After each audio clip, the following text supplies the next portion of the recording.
Witam wszystkich serdecznie w drugiej części testu Suzuki Jimny. W pierwszej części jeździłem tym samochodem po autostradzie i w mieście. Jeżeli chcecie, link do tego testu umieściłem w opisie wideo. Natomiast dzisiaj mam możliwość pojeżdżenia tym samochodem w małym offroad parku, tak że będziecie mogli zobaczyć, jak Jimny spisuje się w terenie i poznacie moje wrażenia, jak się w takich warunkach właśnie ten samochód spisuje. Zapraszam do oglądania.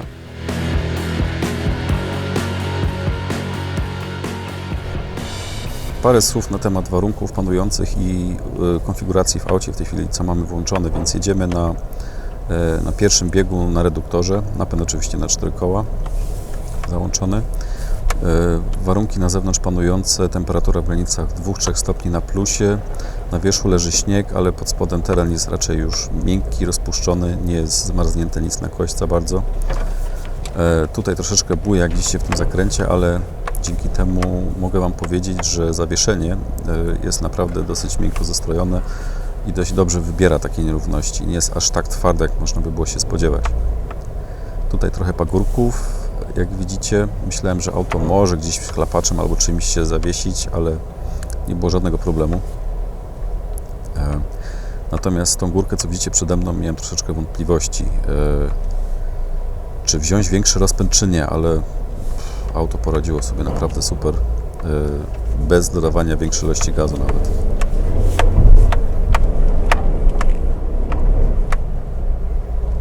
Bez problemów autko wspina się pod górę, naprawdę.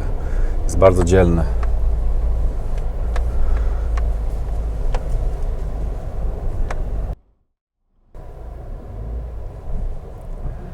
Więc tak, tutaj po tych wertepkach, dzięki temu, że auto ma dosyć krótki rozstaw osi, zagrożenie zawieszenia się gdzieś na podwoziu jest też dosyć ograniczone, więc mamy dosyć dobrą swobodę tutaj w tym terenie. Dzięki zwinności tego samochodu wszystkie zakręciki takie wąskie można fajnie wziąć. Nie jest tak jak w dużych patrolach, innych długich tych autach, że jest bardzo niezwrotne to auto w terenie, szczególnie jak jest zapięte. Reduktor napęd na 4 koła jest jeszcze mniej zwrotny. Ok, podjedźmy sobie znowu po tą górkę tutaj. Muszę powiedzieć, że wcale nie używam dużo gazu, naprawdę. Powierzchnia jest dosyć śliska, jest przymarznięta, śnieg, no teraz już ten śnieg rozjeździłem, ale ogólnie nie używając nawet zbyt za dużo gazu, rozpędu, że tak powiem, auto świetnie się wspina pod górę. Na jedynce w reduktorze.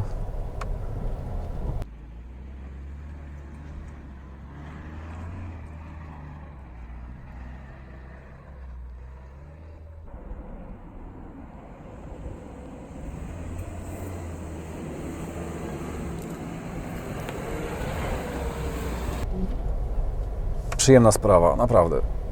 Czuć, że to auto jest lekkie i zwinne. I przede wszystkim silnik wcale nie wydaje się za słaby, bo dużo ludzi by powiedziało, 1.5 bez turbo, 100 koni, co to za silnik na takie podjazdy. Naprawdę, jedynka w reduktorze, nie wiem, może trzeba było podjeżdżać pod stromą całkiem ścianę, żeby odczuć to, ale taki dla przeciętnego użytkownika jazda po takim, jak tutaj terenie, to już jest naprawdę hardcore. Żaden problem. Naprawdę żaden problem.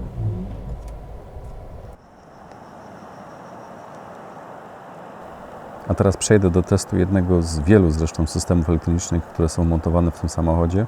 System kontrolowanego zjazdu ze wzniesień, który szczególnie w takich warunkach może być bardzo przydatny. Tak, dla jasności, mam włączone tutaj przełożenie redukcyjne. Jestem będę zaraz na jedynce. Tak wygląda sytuacja na displeju. Mamy włączony napęd na 4 koła, widać to na górze, ten zielony symbol tutaj. Mam włączony ten system kontroli zjazdy z górki tutaj. Włączam sobie jedynkę i ruszam. Więcej nic nie robię. Puszczam sprzęgło, puszczam gaz. I teraz samochód sam kontroluje, co się dzieje.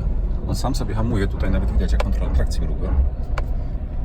Ale samochód bez żadnego problemu delikatnie się stacza, zjeżdża sobie w sumie, hamując silnikiem i kontrolując ABS-ami po prostu całą sytuację i jest to naprawdę zero stresu.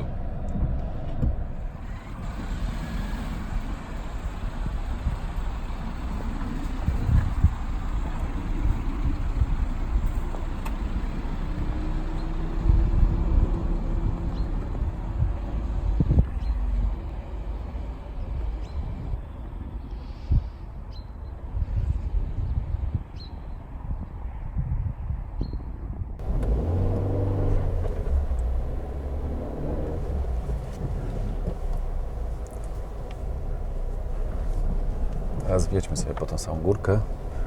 To nie jest specjalnie wyzwanie, bo ta górka jest dosyć łagodna, więc tutaj w ogóle nie ma problemu.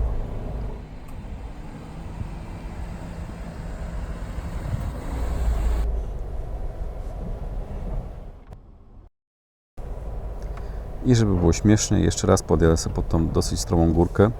Na początku miałem troszeczkę stracha, ale im więcej razy podjeżdżałem już po tę górkę, tym więcej zabawy mi to sprawiało, więc czemu nie?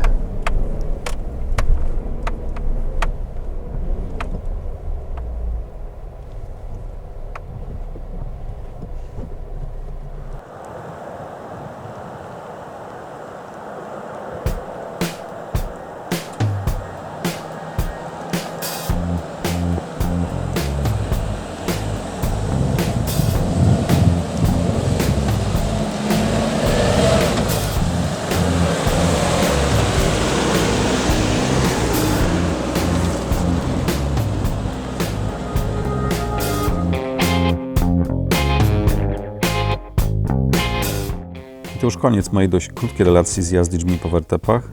Nie był to może wielki test podparty liczbami, ale po prostu moje wrażenia z jazd. Zresztą na topienie tego samochodu po szyby w błocie nie pozwalał mi ani rozsądek, ani fakt, że to nie jest mój samochód i że musiałem go oddać w stanie nietkniętym z powrotem. Mam nadzieję, że wideo Wam się spodobało i zapraszam do oglądania kolejnych.